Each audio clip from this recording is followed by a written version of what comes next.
गरियाबंद जिला के जंगल ले लगे हुए गांव के आसपास हाथी मन है फसल ल करत हवे नुकसान। गरियाबंद के जंगली इलाका में एक गाँव फिर हाथी मन के उत्पात सक्रिय हो गए है।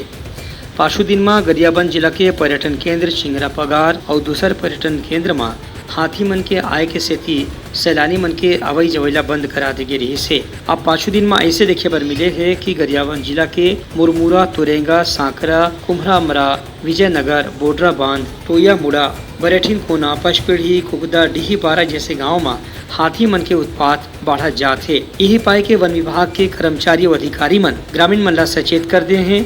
संगे संग गाँव में बिहनिया और संझा बेरा में मुनादी कराए जात है कि कोनो भी ग्रामीण हर जंगल कोती झन जावे, काबर की जंगल कोती जाए ले हाथी मन के हमला के खतरा बढ़ गए है। इखरे संगे संग वन विभाग के कर्मचारी मन और हाथी मित्र दल मन लगातार गाँव के सीमा में अपन ड्यूटी करत हैं और हाथी ला वापिस जंगल कोती खदेड़े के प्रयास लगातार करत हैं। ए बीच में हाथी मन के दल ह फसल ला नुकसान पहुंचा चुके हैं। तहसील कार्यालय डहर ले फसल के नुकसान के अनुमान लगाए जाते, जेकर से किसान मन ला मुआवजा दे के प्रयास करे जाही। ब्यूरो रिपोर्ट, उतलंघा न्यूज।